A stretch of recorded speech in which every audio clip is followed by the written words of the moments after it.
Hello guys, this is अभिषेक। दोस्तों, स्वागत है आप सभी लोगों का मेरे YouTube channel physics fact bye अभिषेक सेट में। दोस्तों, आज के लिए जो हम लोग का टॉपिक है वो वर्क पावर एनर्जी का पार्ट 2 है। पार्ट 1 पहले से ही चैनल पर अपलोड की जा चुकी है, आज इसका पार्ट 2 है और इसमें भी हम एक बहुत ही महत्वपूर्ण 10 क्वेश्चंस को देखेंगे। तो वीडियो शुरुआत करने से पहले मैं आप सभी लोगों से कहना चाहता हूं कि वीडियो पूरा देखिएगा, तभी ये आपके लिए हेल्पफुल होगा।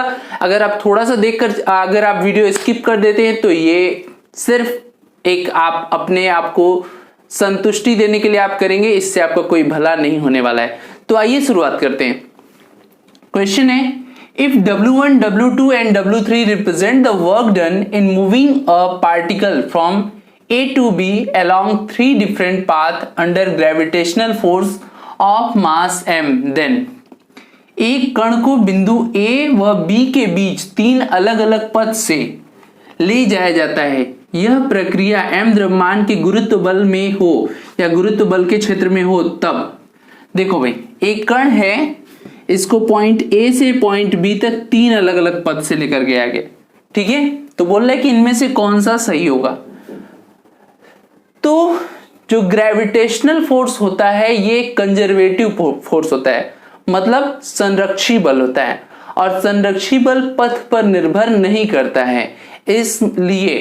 इसलिए ये तीनों ही जो बल द्वारा किए गए कार्य होंगे वो आपस में बराबर होंगे। फिर से समझ लीजिए, कंजर्वेटिव फोर्स के कारण जो वर्क डन होता है वो पाथ पर डिपेंड नहीं करता है, वो सिर्फ इनिशियल पॉइंट और फाइनल पॉइंट पर डिपेंड करता है। यानी संरक्षी बल द्वारा जो किया गया कार्य होता है वह पथ पर निर्भर नहीं करता है, वह केवल प्रारंभिक और अंतिम बिंदु पर निर्भर करता है। तो इस पाथ से भी प्रारंभिक बिंदु अंतिम बिंदु यही है, इस पथ से भी यही है और इस पथ से भी यही है। तो तीनों के कारण वर्क डन जो होगा वो सेम हो जाएगा। क्लियर है सभी लोगों को। नेक्स्ट क्वेश्चन है, the dimensional formula of k in W equal to half k x square is. W equal to half k x square में k की विमा होगी, जहां W जो है वो वर्क डन है, x जो है वो डिस्प्लेसमेंट है। तो यहां से देखिए हो क्या जाएगा, इसको हम लिख सकते हैं k equal to W upon में एक्स स्क्वायर। जो कांस्टेंट टर्म होते हैं उनका कोई विमा नहीं होता, उनका कोई डायमेंशन नहीं होता। तो वर्क डन का डायमेंशन आप सभी लोगों को पता होगा, mL2T-2, और डिस्प्लेसमेंट या विस्थापन है तो L और स्क्वायर है तो L2। तो यानी ये हो जाएगा mL0T-2। ओके, क्लियर है सभी लोगों को। इस तरह से हम लोग ये सब क्वेश्चन करते हैं। ये क्वेश्चन इंपॉर्टेंट है क्योंकि अक्सर लोग ये समझते हैं कि पाथ पर डिपेंड करता है, जितना ज्यादा लेकर जाएंगे उतना ज्यादा पाथ वर्क डन होगा। बट अगर ये किसी अन्य फोर्स के कांटेक्ट में रहता या अन्य फोर्स के प्रेजेंस में रहता तो यहाँ पर कुछ इस तरह का बनता। लेकिन गुरुत्व बल है, और गुरुत्व बल क्या है, एक कंजर्वेटिव फोर्स है, यानी संरक्षी बल है। इस वजह से वर्क डन क्या होगा, सेम होगा। चलिए अब नेक्स्ट क्वेश्चन देखते हैं। क्वेश्चन नंबर 3 है, a uniform chain of length 2 metre is kept on a table such that a length of 60 centimeter hangs freely from the edge of the table. The total mass of chain is 4 kg. What is work done? What is work done in pulling the entire chain on the table? एक जंजीर जिसकी लंबाई 2 metre तथा द्रव्यमान 4 kg है, किसी मेज पर इस प्रकार रखा है कि इसका 60 सेमी भाग नीचे लटक रहा है। इसे ऊपर खींचने में किया गया कार्य होगा। मोस्ट इंपॉर्टेंट क्वेश्चन है भाई, मोस्ट इंपॉर्टेंट क्वेश्चन है। इस तरह के क्वेश्चन अक्सर एग्जाम में देखे जाते हैं, तो इसको ध्यान से समझिएगा। मैं इस तरह का क्वेश्चन आपको पहली वीडियो में बता चुका हूं। अगर आप पहली वीडियो नहीं देखे होंगे तो आप जाकर देख लीजिए। आप चैनल की playlist physics for BHU BSc entrance exam visit करिए, वहां पर आपको फिजिक्स के सारे वीडियो मिल जाएंगे। केमिस्ट्री का विजिट करिए, वहां पर आपको केमिस्ट्री का मिल जाएगा। तो आइए इस क्वेश्चन को देखते हैं। देखो, टोटल मास जो है वो 2 मीटर लंबाई का है, तो आपका कितना हो गया, 4 kg। यानी आपका 60 सेंटीमीटर मास कितना होगा, मास ऑफ 60 सेंटीमीटर। तो देखो भाई, सेंटीमीटर है, मीटर में बदल दो, 1.2 kg, ठीक है। तो फोर्स कितना लगेगा, mg होता है, यानी 1.2 और g की वैल्यू 10 ले लेते हैं, यानी 12 हो गया। ओके, 12 न्यूटन, ये आपका फोर्स हो गया। खींचना 60 सेंटीमीटर तक ही है, तो वर्क डन जब हम निकालेंगे तो 1/2 फोर्स इंटू डिस्प्लेसमेंट करेंगे। यहीं पर सारा जो है सिस्टम है कि 1/2 क्यों करते हैं। देखो, जब भी कोई चीज लटक रही होती तो जो वर्क डन होता है, जो फोर्स लगते हैं, वो सेंटर ऑफ ग्रेविटी पर लगेगा, और सेंटर ऑफ ग्रेविटी जो हिस्सा लटका हुआ है उसके बीचों बीच, यानी 30 सेंटीमीटर पे। तो आधा कर देते हैं तो हमारा काम हो जाएगा। तो W = हो गया 1/2, ये हो गया 12 और ये हो गया 0.3, ठीक है। तो भाई यहां से 6 आ जाएगा और ये आ जाएगा 1.8 न्यूटन। क्लियर है। पहले मास निकालेंगे 60। देखो 2 मीटर था तो 4 kg, तो 1 मीटर का 4/2 करेंगे और 60 सेंटीमीटर का तो उसको मल्टीप्लाई कर दिया, 1.2 kg आ गया। फोर्स निकालेंगे क्योंकि फोर्स हमें उसके वेट के बराबर ही लगाना पड़ेगा, तो हमने फोर्स क्या किया है, mg। अब ये m आपका 1.2 kg है, g 10 रख के हम लोग का 12 न्यूटन आ गया। फिर work done equals to half force into displacement, half हो गया, फोर्स 12 है और डिस्प्लेसमेंट जो है, देखो मैं बता दिया, सॉरी यहां पर हमें जो है वो आपका 0.6 ही रखना है, ठीक है। 0.6 रखेंगे तो 3.6 न्यूटन आ जाएगा।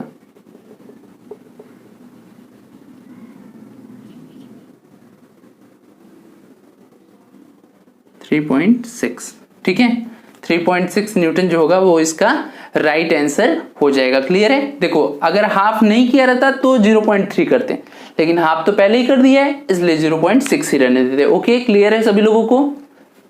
चलिए नेक्स्ट क्वेश्चन देखिए। A spring of force constant 800 newton per metre has an extension of 5 centimetre. The work done in extending it from 5 centimetre to 15 centimetre is. तो देखो भाई, इसके लिए जो फॉर्मूला लगेगा W = 1/2 K XF² minus XI²। अभी क्या हो जाएगा,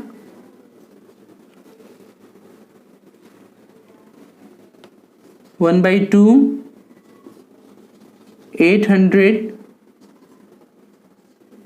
देखो 15 सेंटीमीटर है, उसको बदलते हैं मीटर में तो 0.15 हो जाएगा, और 15 का स्क्वायर जो होता है वो आपका कितना हो जाता है, तो एक बार मल्टीप्लाई कर लेते हैं, 225, 0.025 ये आएगा स्क्वायर करने पर 0.0225, और आपका 5 का स्क्वायर करेंगे तो 0.05 का स्क्वायर कितना हुआ, 0.0025।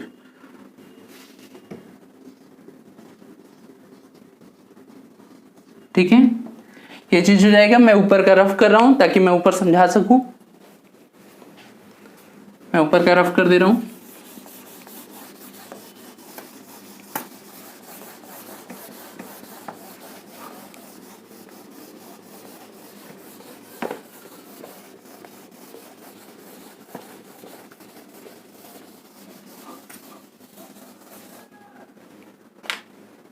देखिए तो W = हो जाएगा 1/2 800, और इसको माइनस करना है, तो देखिए माइनस करते हैं, यहां से क्या आ जाएगा, ये चीज कैंसिल हो जाएगा, यानी केवल 0.02 आ जाएगा।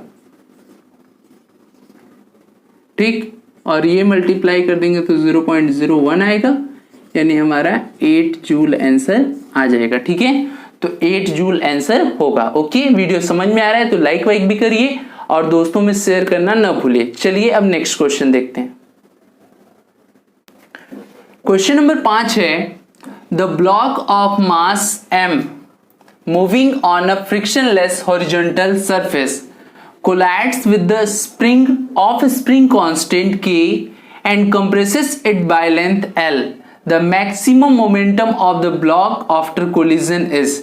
m द्रव्यमान का एक गुट का घर्षणहीन तल पर चलते हुए k बल नियतांक वाले स्प्रिंग से टकराता है। टक्कर के पश्चात कण का अधिकतम संवेग होगा। तो देखो भाई, अधिकतम संवेग निकालना है, मास में चेंजिंग होती नहीं, अगर किसी तरीके से हम अधिकतम वेग निकाल लें तो मास से मल्टीप्लाई कर देंगे, काम हो जाएगा। इसका मतलब अब चलो देखो, जब ये मोशन में है तो इसके पास कौन सी एनर्जी होगी, गतिज ऊर्जा, यानी half m v max square equal to half k x square, और कितना उसको कंप्रेस कर रहा है, L। ठीक है, अच्छा इस हिंदी वाले में लिखना भूल गया हूं मैं कि टकराता है और उसे L तक संपीड़ित कर देता है, तो x की जगह क्या हो जाएगा, L हो जाएगा। ठीक है, x की जगह क्या हो जाएगा, L हो जाएगा। हाफ से हाफ कट गया, v मैक्स स्क्वायर हो गया, v मैक्स स्क्वायर हो गया k L स्क्वायर अपॉन में m, या v मैक्स इक्वल टू क्या हो गया, तो under root k by m और इधर हो गया L। ठीक है, अब मैक्सिमम मोमेंटम देख लो, मैक्सिमम मोमेंटम, तो P मैक्स इक्वल टू क्या हो जाएगा भाई, m इंटू वी मैक्स। तो जब आप इसको m से मल्टीप्लाई करोगे तो ये रूट m ऊपर वाले m को कट करेगा, यानी पहले मैं इसको लिख दूं तो m l हो गया, ml हो गया, और ये वाला आपका जो है k बाई m, ये m इस m को कट करेगा, इसका मतलब हमारा आंसर आ जाएगा अंडर रूट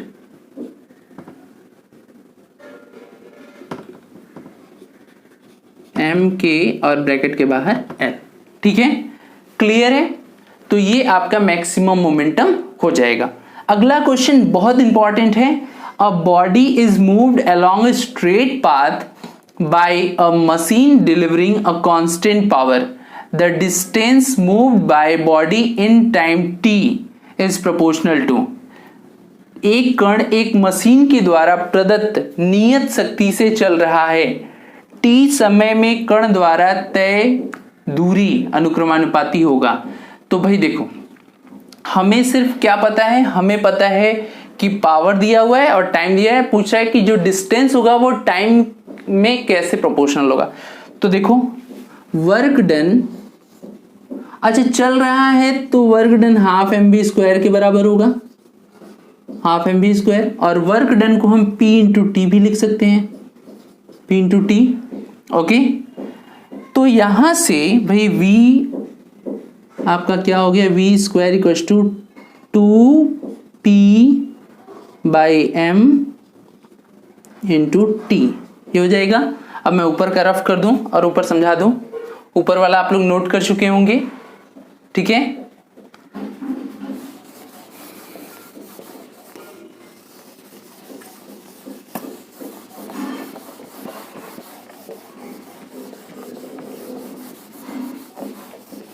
देखो तो यहां से v इक्वल टू क्या हो जाएगा, यहां से v इक्वल टू हो गया 2p by m into T की पावर 1/2, पावर 1/2 तो हो ही सकता है, और v को क्या लिख सकते हैं, ds upon D T, b को लिख सकते हैं ds अपॉन डी टी, और ये हो गया 2p by m T power 1/2, ये आपका पूरा हो गया। इंटीग्रेशन कर दो, समाकलन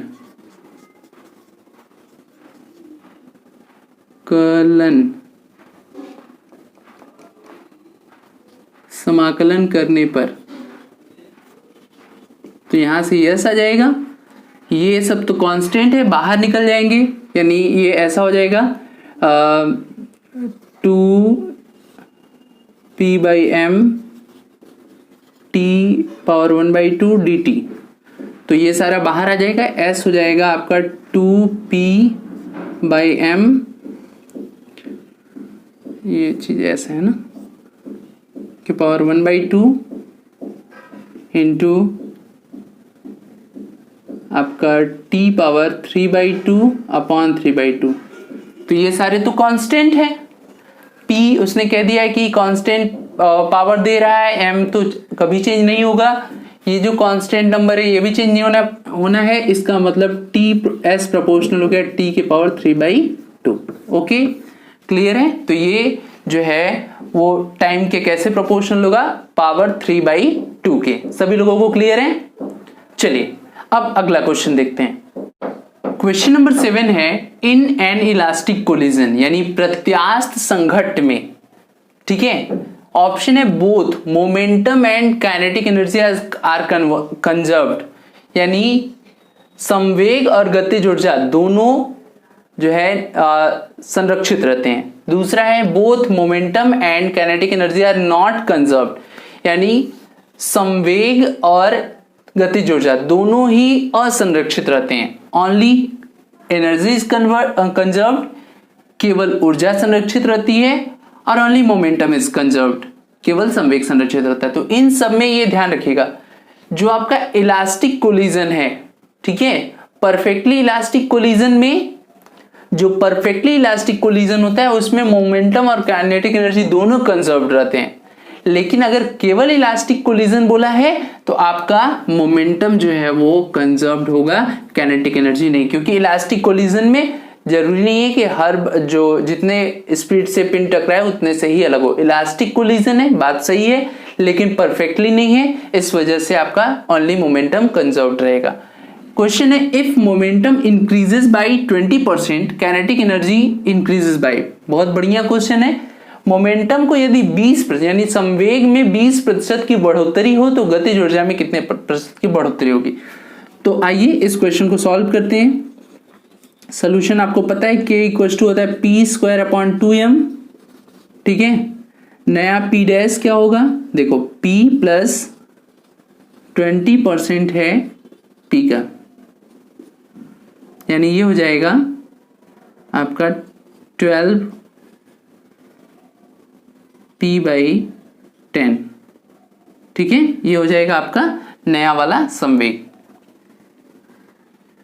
अब क्या करना है, तो नया वाला काइनेटिक एनर्जी का फॉर्मूला लिख देते हैं, k डैश इक्वल टू, तो ध्यान रखिए इसका स्क्वायर करना, सॉरी हाँ ठीक है, तो इसका स्क्वायर करना पड़ेगा, तो आ जाएगा 144/100 p/2m। तो काइनेटिक एनर्जी में आपको इंक्रीज देखना है, परसेंटेज इंक्रीज, तो हो जाएगा k dash minus k upon में k इंटू 100%, ठीक है। जरा ध्यान से देखिए, तो k डैश हो गया आपका 144/100 माइनस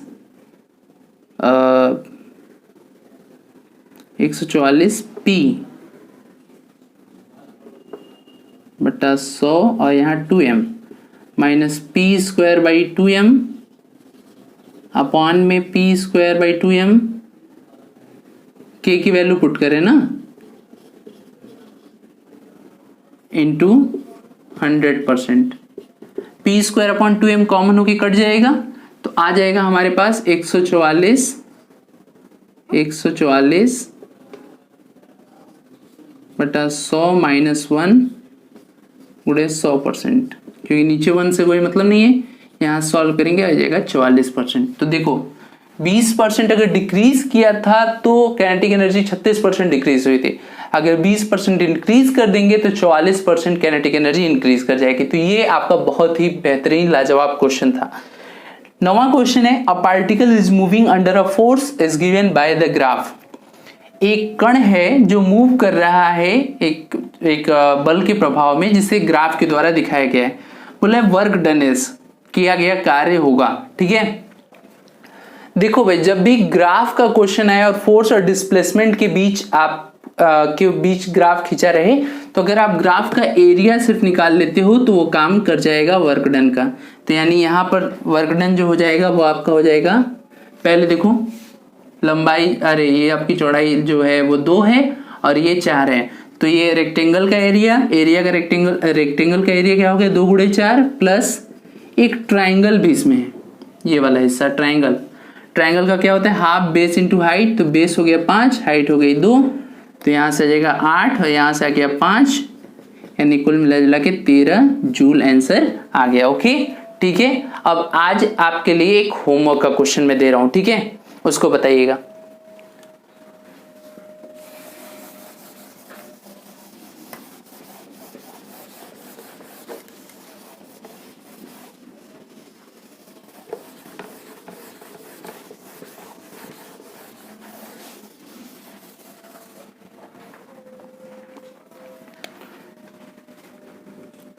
KWH यानी किलोवाट आवर, किलोवाट घंटा इज यूनिट ऑफ,